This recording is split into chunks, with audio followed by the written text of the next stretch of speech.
इसके पहले हम लोग एक्सेल में जो टॉपिक्स देख रहे थे उसके साथ साथ मुझे कुछ और भी बताना था। जैसे होता क्या है, जनरली हम लोग जब एक्सेल को ऑन करते हैं तो हमारे सामने जो स्क्रीन अपीयर होती है वो चेंज, स्क्रीन में कुछ चेंज हो सकता है। जैसे मैं अभी आपके सामने एक्सेल ओपन कर रहा हूँ। जैसे कि मैंने देखा कि जनरली कहीं पर ये बताया जा रहा है कि एक्सेल ओपन करने के बाद आपके सामने शीट 3 आती हैं। तो मैं आपको ये डिफरेंस दिखाता हूँ कि क्या ये चेंज भी होता है इसमें। तो मैंने यहाँ पर एक्सेल टाइप किया और मैं एंटर प्रेस कर दिया। तो देखिए आपके सामने एक्सेल की स्क्रीन आ रही है। पहली बात तो ये कि डायरेक्ट एक्सेल आपका ओपन नहीं हो रहा।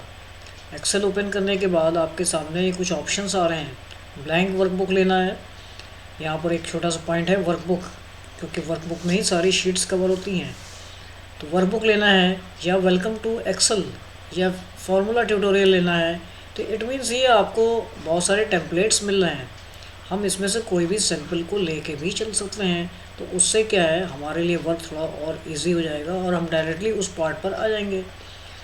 जैसे कि मैं आपको थोड़ी देर के लिए एग्जांपल दिखाता हूँ। जैसे लिखा हुआ है अप्रैल 2000 समथिंग, ये कैलेंडर है, फ़ोटो कैलेंडर है। आपने इस पर क्लिक कर दिया डायरेक्टली। तो अब क्या करना होगा, आप इस केस में आपके पास, हमारे पास इंटरनेट ऑन होना चाहिए, क्योंकि ये डाउनलोड करेगा आपके स्क्रीन पर। और हमने यहाँ पर क्रिएट किया, समथिंग 953 किलोबाइट साइज है। क्रिएट करने के बाद हमारा जो स्क्रीन है वो कुछ ऐसा लुक दिखेगा यहाँ पर। तो इट मीन्स कि हमें अपने स्क्रीन पर एक छोटा सा ऑलरेडी रेडीमेड कैलेंडर दिख रहा है। इसको हम मॉडिफाई भी कर सकते हैं। आप यहाँ पर क्लिक करके जैसे हमने सपोज़ यहाँ पर क्लिक किया तो यहाँ पर लास्ट में देख रहे हैं ये सारे कमांड्स तो ऑफ पड़े हुए हैं। यहाँ पर काफ़ी कमांड्स ऑफ पड़े हैं, होम के तो सारे कमांड ऑफ पड़े हुए हैं। हमें जनरली क्या है, फॉर्मेट में जाना है, जो हमें इस कैलेंडर में जहाँ जहाँ आप सेलेक्ट कर रहे हैं तो उससे रिलेटेड जितनी भी इंफॉर्मेशन है उसको आप चेंज कर सकते हैं फॉर्मेट मेनू की हेल्प से। तो फॉर्मेट मेनू में जैसे मैंने विंटर सेलेक्ट किया तो मैं विंटर को जाके इस पर कुछ करेक्शन करना है। जैसे सपोज़ कलर चेंज करना है तो मैंने कलर, पिक्चर बॉर्डर पे कलर अप्लाई किया, बट बॉर्डर पे कलर उतना विजिबल नहीं है यहाँ पर, लेकिन थोड़ा सा एक कलर देख रहे हैं बॉर्डर पे आ गया रेड कलर से। तो ऐसे हम पिक्चर के इफ़ेक्ट्स को भी चेंज कर सकते हैं। सपोज़ आपने पिक्चर का इफ़ेक्ट कुछ समथिंग ऐसे किया विंटर, या ऐसा जो भी आपको स्टाइल ठीक लगती है, तो आपने ऐसे ये क्लिक कर दिया या यहाँ पर क्लिक किया, किसी भी पार्ट पर आप क्लिक करेंगे तो वो उस स्टाइल में चेंज हो रहा है। हमें यहाँ पर उसका व्यू दिख रहा है। तो हम यहाँ पर किसी भी जगह पर क्लिक कर सकते हैं तो ऐसा स्टाइल चेंज हो गई। तो इट मीन्स ये कब हमें दिखा, जब हमने इस पर क्लिक किया तो हमारे सामने उसमें फॉर्मेट मेनू आ जाएगा और हम इसमें वो भी चेंजेस कर सकते हैं। अब सपोज़ आपने यहाँ पर क्लिक किया तो इट मीन्स क्या इससे रिलेटेड कुछ फॉर्मेटिंग आ रही है? नहीं, यहाँ पर देख रहे हैं अगेन यहाँ फॉर्मेट मेनू नहीं आ रहा। तो यानी इसमें फॉर्मेट मेनू से डायरेक्ट काम नहीं होगा। इसमें हम डायरेक्टली यहाँ पर टाइप करके या डबल क्लिक करके यहाँ पर टाइप कर सकते हैं जो भी कुछ हम टाइप करना चाहते हैं। तो इस तरह से अगर आप किसी सेल पर भी पर्टिकुलर जाके कुछ चेंजेस करना चाहते हैं, कलर अप्लाई करना चाहते हैं, तो यहाँ से कलर दे सकते हैं, है ना, जैसे ये लाइक दिस। तो इस तरह से अगर हम लोग इसको प्रिंट करना चाहते हैं, कंट्रोल पी अगर मैं यहाँ पर बटन प्रेस करता हूँ तो कुछ ऐसा हमें देखने को मिल रहा है। तो मेरा एक तरह से ये बताना था कि एक्सेल पर जब हम लोग डायरेक्टली ओपन करते हैं तो डायरेक्ट एक्सेल ओपन ना होके वो आपको कुछ चॉइस देता है। ये आपका ये जो अपीयरेंस है ये नए या एडवांस वर्जन में ही मिलेगा, देखने को मिलेगा। अबव दैन 2016 MS ऑफिस का वर्जन है, तो आपको ये सारे फीचर्स इस तरह से मिलेंगे। फिर से मैं वापस जाता हूँ और हम लोग एक्सेल पर फिर दोबारा आते हैं।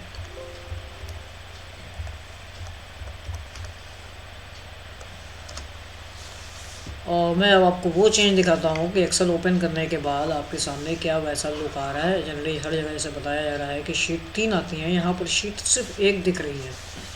तो ये जो फीचर है ये आपका MS ऑफिस 2019 या अबो वर्जन के जो भी MS ऑफिस है उसमें देखने को मिलेगा। तो इट मीन्स कि शीट 1 है तो बाकी शीट्स हम ऑटोमेटिक यहाँ पर क्रिएट कर सकते हैं प्लस के हेल्प से।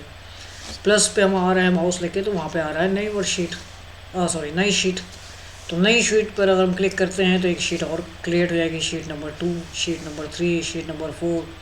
इस तरह से नियर अबाउट हम लोग नियर अबाउट 270 या 75 के आसपास शीट्स क्रिएट कर सकते हैं एक बुक वन में, यानी एक एक्सेल की एक फ़ाइल में। एक जो भी आप देख रहे हैं यहाँ पर बुक वन के नाम से आता है, इसको आप फाइल समझ सकते हैं या इसका एक्सेल का इस फाइल का नाम।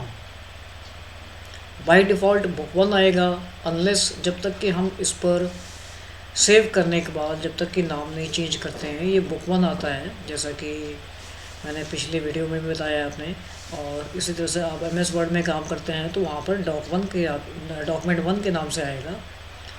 तो हर एक जगह पर अलग अलग ये क्रिएशन होता है। चलिए अब यहाँ पर एक्सेल पर हम लोग आ चुके हैं और अभी लास्ट टाइम हम लोग देख रहे थे, और अब उसके आगे की बात की जाए तो फटाफट हम एक छोटा सा टेबल ले लेते हैं जिससे हम आगे के कमांड्स को समझेंगे। तो मैंने एक छोटा सा टेबल बना लिया, मान लीजिए सीरियल नंबर होगा यहाँ पर, और यहाँ पर हो जाएगा नेम, और यहाँ पर हो जाता है मान लीजिए एड्रेस, यहाँ पर मान लीजिए कॉन्टैक्ट नंबर, और यहाँ पर लेते हैं सिटी।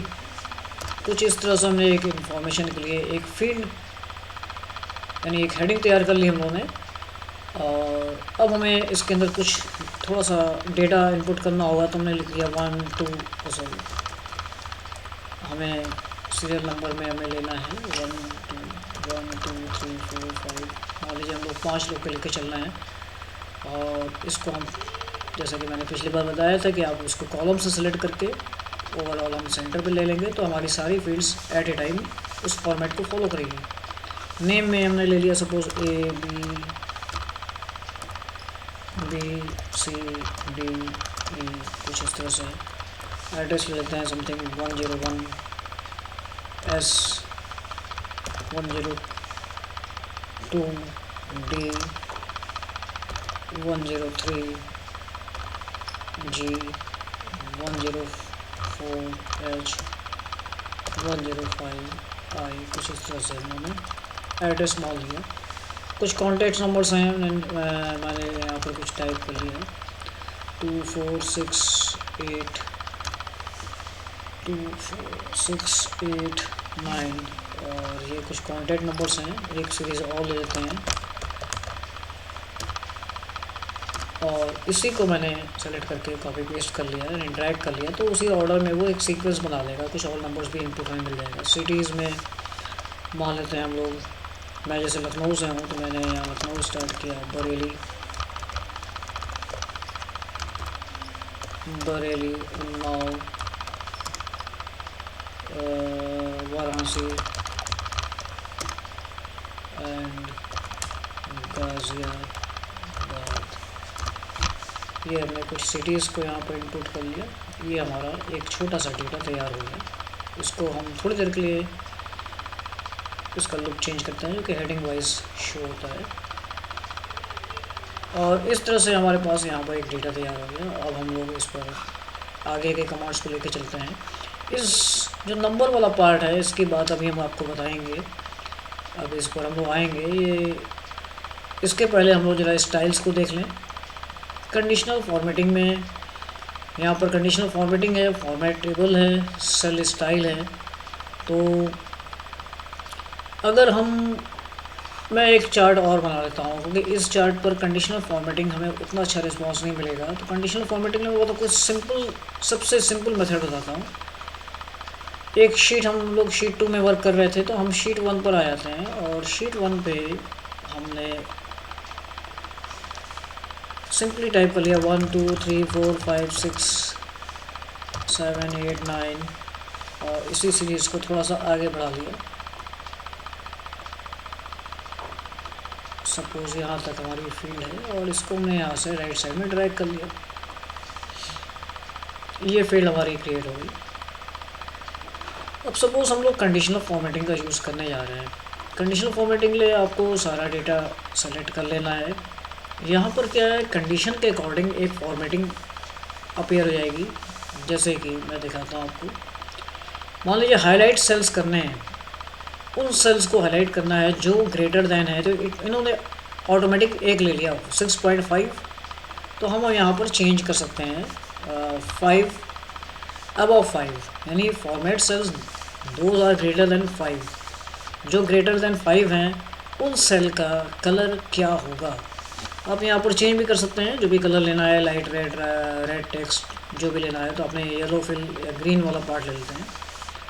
ओके, तो देखने में कुछ ऐसा दिख रहा है हमको। अगर हम लोग जनरली इसका प्रिंट आउट लेते हैं, यानी कंट्रोल P हमने किया, तो कुछ रिज़ल्ट भी यहाँ पर ऐसा मिल रहा। तो क्या ये सिर्फ कलर है? नहीं। अब सपोज़ थोड़ी देर के लिए हमने यहाँ पर ये डिजिट्स, यहाँ की जो डिजिट है ये अप्लाई कर दिया, यानी हम इसको एडिट करके यहाँ पर 1 टाइप करते हैं, तो देखिए आपके सामने क्या हो रहा है। और आपने यहाँ पर वो फील्ड ले लिया जो नीचे की फील्ड है 8, तो इट मीन्स कि ये जो कलर हैं ये आपका कंडीशन के अकॉर्डिंग फॉलो हो रही है, जो आपने कंडीशन सिस्टम से दिया हुआ है, यानी कंडीशन वाले पार्ट से दिया हुआ है स्टाइल से। कंट्रोल Z करके हमने इसको कैंसिल कर लिया वापस। तो कंडीशन का यूज़ आप कुछ इस तरह से यूज़ कर सकते हैं। वापस नॉर्मल कर देंगे, कंट्रोल Z मैंने करके वापस नॉर्मल ले लिया। कंडीशन का हम अगला स्टेप देख लें। टॉप बॉटम रूल्स की बात अभी करेंगे, फिर आते हैं डेटा बार्स पर। डेटा बार्स में देखिए आपके सामने यहाँ पर कुछ कलर्स दिख रहे हैं, बहुत सारे कलर्स में कोई भी आपने ले लिया। यहाँ पर भी सेम सीक्वेंस है, ये 10 है जो हायर को बता रहा है, तो अगर आपने थोड़ी देर के लिए मॉडिफाई करके इसको 2 कर लिया तो ये लोअर को दिखाएगा, यानी इसका बार पार्ट छोटा हो जाएगा। तो इस तरह से ये कंडीशन के अकॉर्डिंग यहाँ पर सिस्टम अप्लाई हो रहा है। फिर इसको हम कंट्रोल Z से कैंसिल कर लेते हैं। तो इस तरह से आप कंडीशन का यूज़ कर सकते हैं। कलर्स स्केल्स में आप मल्टीपल्स स्केल्स लेते हैं। जनरल लुक में तो ये लग रहा है कि एक शेड बना हुआ है ना, जैसे प्रिंट आउट लेते हैं तो यहाँ पर एक शेड दिख रहा है। लेकिन अगर हमने कोई भी फील्ड को अगर यहाँ पर चेंज किया तो ये शेड भी यहाँ पर एक कंडीशन को फॉलो कर रहा है। 10 की जगह मैंने सपोज 1 कर दिया, तो यहाँ पर कंडीशन के अकॉर्डिंग कलर चेंज हो जाएगा। ओके, कंट्रोल Z से मैंने इसको भी चेंज कर लिया। इसी तरह से आइकन्स सेट्स में आप कोई भी सिंबल्स वगैरह ले सकते हैं। सपोज़ आपने ये सिंबल ले लिया,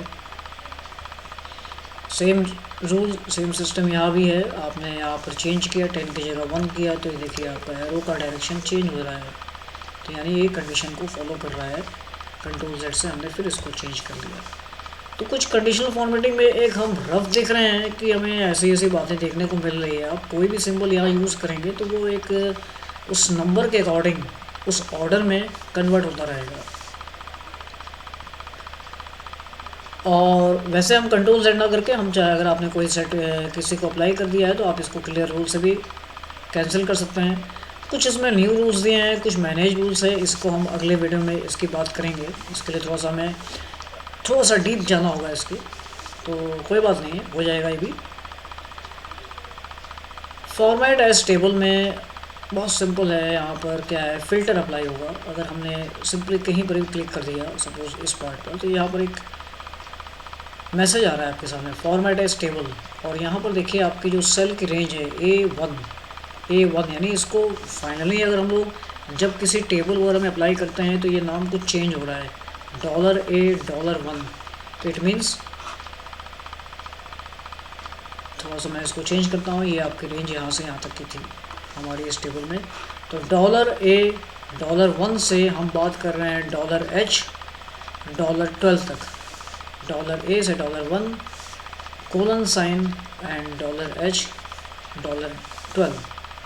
ओके करने के बाद हमारा टेबल कुछ इस तरह से परफॉर्म करता है। तो ये आपको बहुत हेल्प मिल रही है, क्योंकि यहाँ पर हमारे सामने फ़िल्टर आ गया है। दिस इज़ फ़िल्टर, ये फ़िल्टर का साइन है। तो हम अगर सपोज़ कॉलम 5 से 3 और 8 को मान लीजिए हम थोड़ी देर के लिए कैंसिल कर देते हैं, यानी 3rd और 8th रो पर जो भी आपकी फील्ड है, डेटा है, उसको हमने हाइड कर दिया। तो यहाँ पर देखिए 3rd के बाद 4th रो और 3rd 4th रो और जो भी रोज़ थी वो रो हमारी हाइड हो चुकी हैं, 6, 7, 8 एंड 9th। तो दोनों रोज़ मेरी हाइड हो चुकी हैं, यानी दोनों का डेटा हमारे सामने यहाँ पर अभी नहीं दिख रहा। और जिस सेल से, जिस फ़िल्टर से अगर आप उसको ऑफ़ करेंगे यानी हाइड करेंगे, उसी सेम फ़िल्टर पर वापस आके आपको वो दिखेगा कि आपने किसको हाइड किया हुआ है। अदर फ़िल्टर पर हम जाते हैं तो यहाँ पर देखिए ऐसा कुछ भी नहीं शो हो रहा है कि आपने किसको हाइड किया हुआ है। तो अगेन हम इस फ़िल्टर पे वापस जाके इसको अनहाइड कर सकते हैं। ओके करने के बाद आपकी ये 2 और जो रोज़ थी हाइड वो वापस आ गई हैं। तो यहाँ पर हम फॉर्मेट एज टेबल में एक तरह से इस कलर के अकॉर्डिंग यहाँ पर फ़िल्टर अप्लाई कर सकते हैं। फ़िल्टर का यूज़ आगे मैं आपको बताऊंगा। फ़िल्टर का यूज़ और भी बहुत पर्पज़ के लिए है। फ़िलहाल नॉर्मली अच्छा एक बात और यहाँ बहुत ख़ास है, ये जो फ़िल्टर आपको शो हो रहा है आपके स्क्रीन पर, बट ये फाइनली जब आप प्रिंट आउट लेते हैं ऑन पेज तो क्या होता है इसमें। देखिए यहाँ पर फ़िल्टर नहीं शो हो रहा है, हमें प्रिंट आउट में कहीं भी फ़िल्टर का ऑप्शन जो साइन है वो नहीं दिख रहा है। तो ये हमारी हेल्प के लिए है फ़िल्टर कि आप इसको अपने अकॉर्डिंग यूज़ कर सकते हैं। फिर अगेन हम कंट्रोल Z से वापस आ सकते हैं। अगर आपको इसको क्लियर करना है तो हम क्लियर भी कर सकते हैं, लेकिन ये क्लियर करने के तरीका आपको क्या करना होगा, आपने सबको सेलेक्ट किया, आप डायरेक्टली यहाँ पर आ जाएंगे, हम लोग क्लियर फॉर्मेट्स पर क्लिक करेंगे। क्लियर फॉर्मेट्स यानी उसके स्टाइल्स को क्लियर करेगा। देख रहे हैं इसके बाद भी फ़िल्टर वाला कमांड अभी ऑन है, फ़िल्टर वाला जो साइन है वो अभी गया नहीं। तो अगेन आप इसको सेलेक्ट कर लीजिए और आपको यहाँ पर देखिए फ़िल्टर लिखा हुआ है, सॉर्ट फ़िल्टर, यहाँ पर आ जाइए और फ़िल्टर वाला देखिए ये सिंबल ऑन है, इस पर दोबारा क्लिक कर देंगे तो फ़िल्टर का साइन जा चुका है। लेकिन ये जो कॉलम 1 2 3 4 पार्ट है ये आपका फॉर्मेट एज टेबल से आया था। तो अगर हम थोड़ी देर के लिए इसको डिलीट करना चाहें तो देखिए डिलीट नहीं हो रहा है। मैंने भी डिलीट बटन प्रेस किया था तो ये डिलीट नहीं हो रहा है। क्यों? इसको कहीं ना कहीं अभी तक वो फॉर्मेट एज टेबल का पार्ट समझ रहा है। तो यानी इसको अगर फाइनली हमें क्लिक करना है, इसको हटाना है, तो अभी फ़िलहाल या तो हम पूरे टेबल को डिलीट करें। क्या पूरा टेबल डिलीट हो रहा है? बिल्कुल। या तो पूरा टेबल, होल टेबल जाएगा, अदरवाइज़ हम कंट्रोल Z करके रिवर्स बैक हो सकते हैं। यहाँ पर मैंने कंट्रोल Z प्रेस किया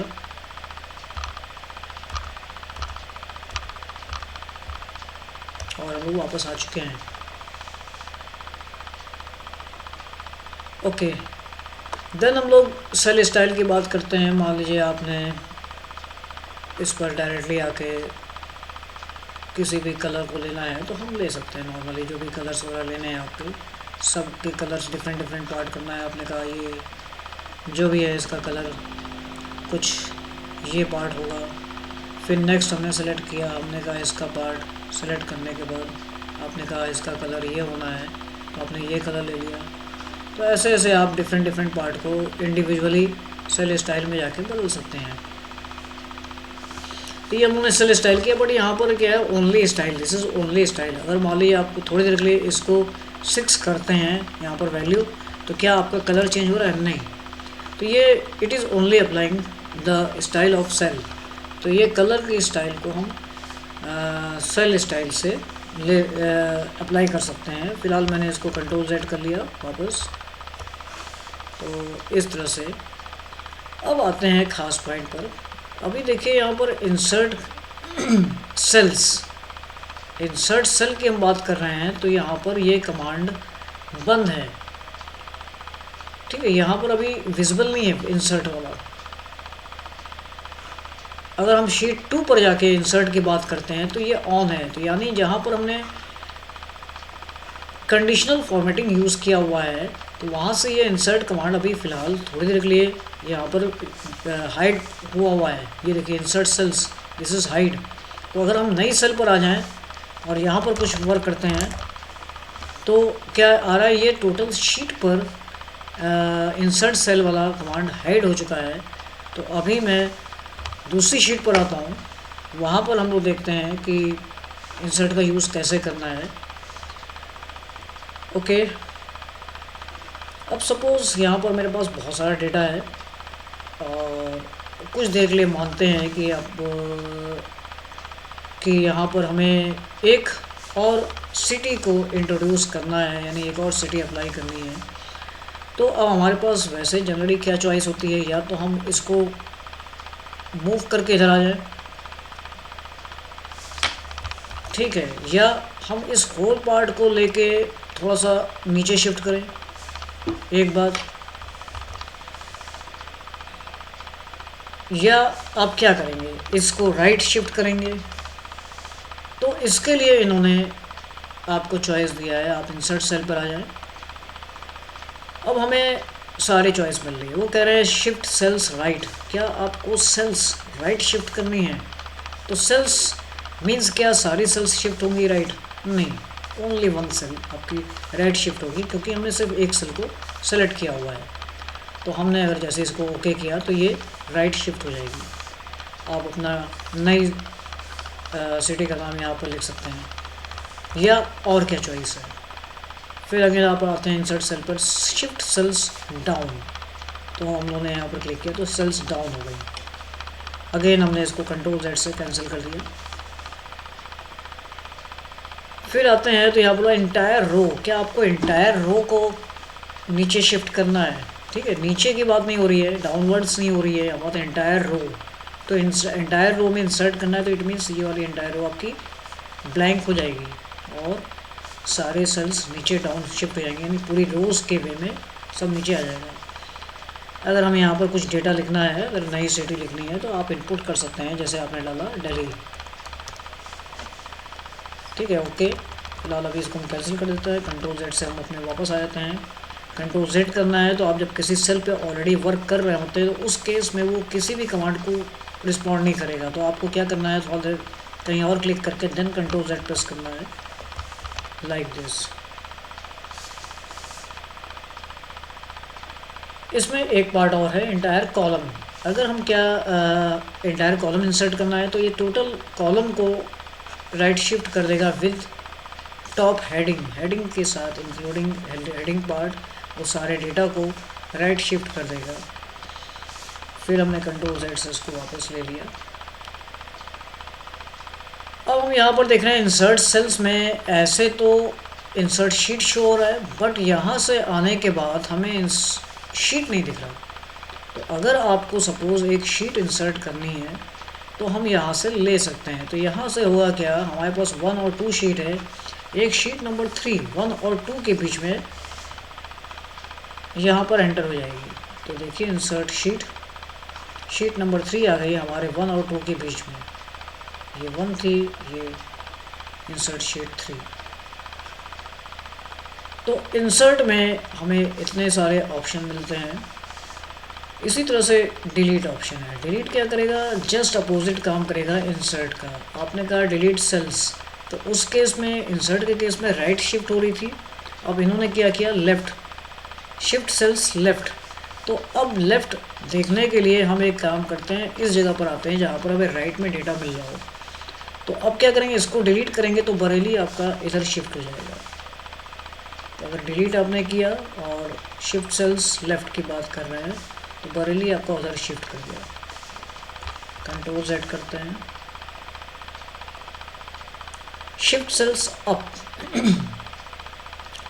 तो इसको जब डिलीट करेगा तो बाकी सेल्स अप हो जाएंगे। इंसर्ट के केस मोड क्या हो रहा था, डाउन हो रहा था, तो आपने इसको डिलीट किया तो वो बाकी सेल्स अप हो जाएंगे। Very simple, just opposite insert का काम हो रहा है। एंटायर रो यानी पूरी एंटायर रो आपकी डिलीट हो जाएगी, तो आपकी बाकी डेटा ऊपर आ जाएगा, एक रो ऊपर आ जाएगा। इंसर्ट में आपका सारी डेटा नीचे जा रहा था। एंटायर कॉलम यानी पूरा होल कॉलम डिलीट हो जाएगा, तो आपका सिटी पूरा सिटी वाला डेटा के साथ आपका इधर शिफ्ट हो जाएगा इस तरह से। तो इस तरह से हमने देखा इंसर्ट और डिलीट का दोनों का जो वर्क है। डिलीट में आपका शीट भी आ रहा है, तो अगर हम इस शीट पर, जिस शीट पर हैं, अगर आप इस पर हैं तो ये शीट डिलीट हो जाएगी, यानी आपका जो वर्क है टोटल वो वर्क चला जाएगा।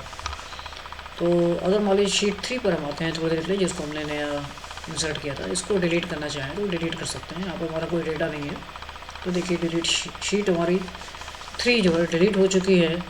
अगर शीट आपने 3 लेके डिलीट कर दिया है तो अब इस केस में अगर आप नई शीट क्रिएट करते हैं, न्यू शीट, तो वो शीट नंबर 4 से स्टार्ट होगी, 4, 5, 6 ऑनवर्ड्स। देखिए मैं दिखाता हूँ, शीट नंबर 4। तो यानी इट मीन्स अब हमें 3 नहीं मिलेगी, तो आपको क्या करना है, इसको इंडिविजुअली जाके आप राइट बटन प्रेस करिए और यहाँ पे रीनेम कर लेंगे और इस तरह से हम इसका नाम दे सकते हैं शेड 3। ओके।